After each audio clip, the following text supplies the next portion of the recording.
inside the TARDIS, unaware that the fact of Ravalos and Kyrella were now indeed in very deep trouble. The Doctor was then well pleased with the performance of sometimes recalcitrant vehicle, and within seconds he settled down at the chosen destination in Amalira to be exact, without a whisper of a problem, and one word escaped from the Doctor's lips. Perfect.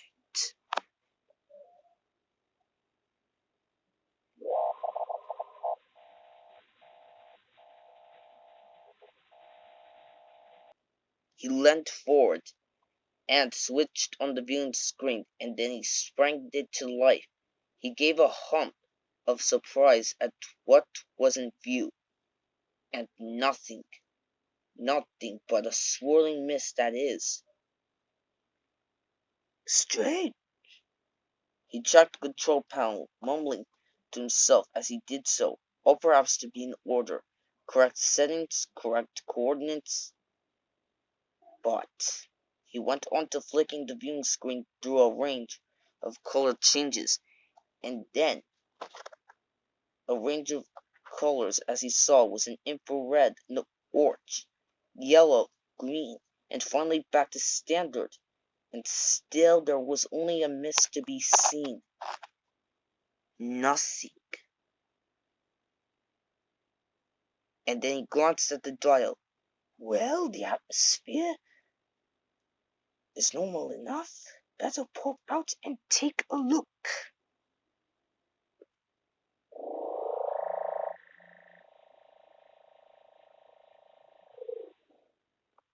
He pressed it, the control, and the door smoothly opened. He came across to look out, but all was to be seen was the same swirling mist, a blank, imprintable wall that was cut. That cut was a vision down to no more than half a meter. Later, fingers of a mist were later creeping out the doorway. And then, in a moment, a decision was made.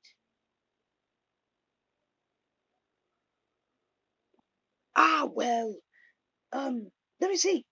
Nothing to venture, but let me think.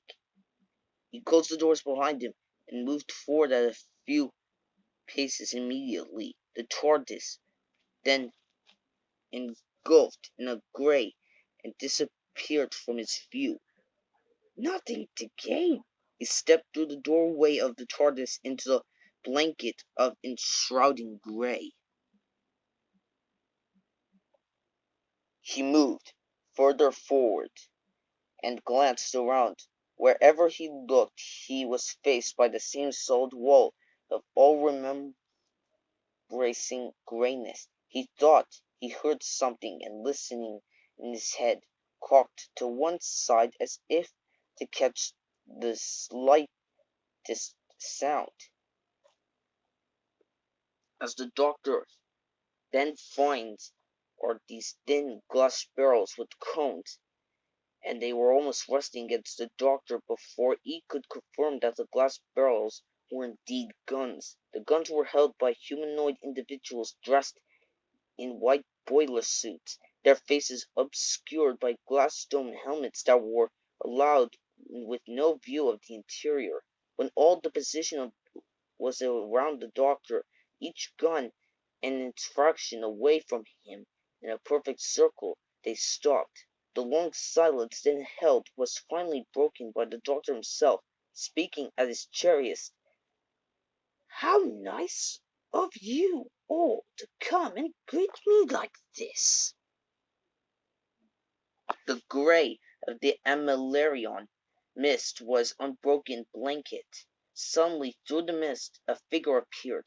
He was surrounded by pinpricks of light, and those lights were then seen to be guns, and the guns were held by white clothed faces figures.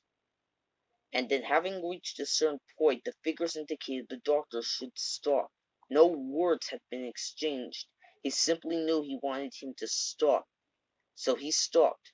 All those that had guarded him moved slowly backwards, disappearing by one into the embracing arms of the mist, the last sight being in the pinpricks of light. They were to finally vanish, and the doctor was then left standing alone, wondering what happened next. A sucking noise was then heard, not like the sound made by a large vacuum cleaner. At ground level, all around the doctor was at a distance for a few meters. The mist started to disappear into vents. It was sucked away so efficiently, and then it was sucked by so efficiently that on one time all the vestiges of presence were gone, and the doctor was left standing in a room what turned out to be a clinical clean, blindingly white room. He looked around in his usual interested fashion, and he looked to take a note of the fact that where he was no longer in a furniture of safe of white plastic table with no molded armchairs to each side of it. There was no windows, and the source of the light could not be, but it was everywhere, and every bright, so he could also notice of where no obvious door to the room. The doctor then, having to have been seen enough, spoke his thought out aloud for the benefit to anyone who might be listening. Dentist.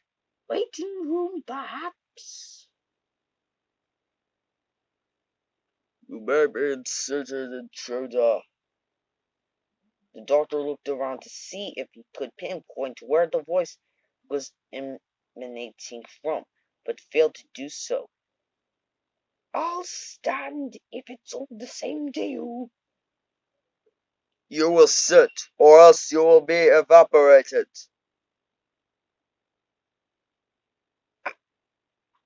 The choice is yours. You have 10 seconds to decide. 1, 2, 3, 4. The doctor then spoke momentarily enough. Feet are feeling bit tired. Now you come to mention it. 5, 6.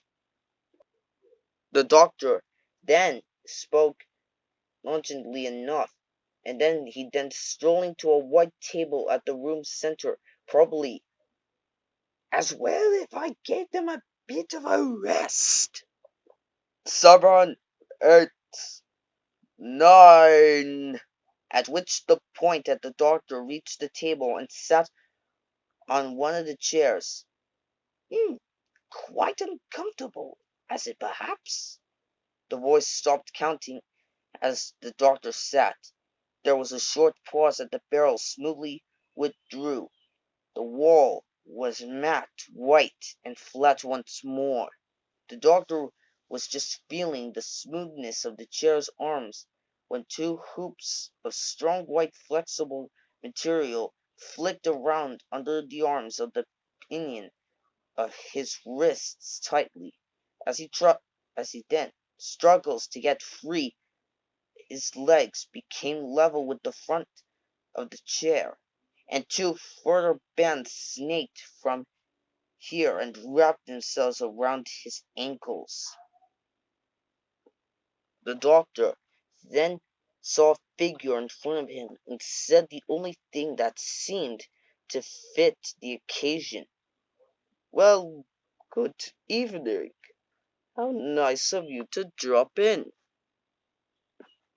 Greeting a white-clad stranger from which the doctor said no more.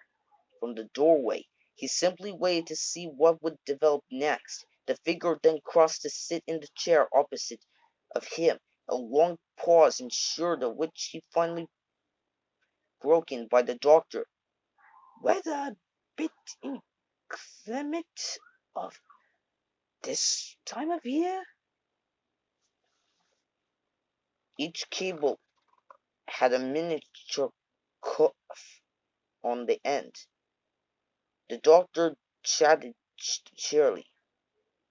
Might come to rain later in the mist. Don't let up. The figure clipped the cuffs around the doctor's wrists. Just in front of him, the plastic hoops already held his hands from an iron grip, having done to have been rested his arms back on his own chair. And then the doctor sensed it might have been dangerous, but he could not resist that one final moment. Of course, might be snow rather than. He had since rightly, as the doctor then spoke to the figure, simply pressed down the arms of the chair, and the doctor immediately racked by the unbelievable pain as an electric current was then delivered through the thin cuff. The doctor was left drained. The man spoke again, and there was a menace in his voice. Enough of the flippancy. You are here on trial for your life. Well said,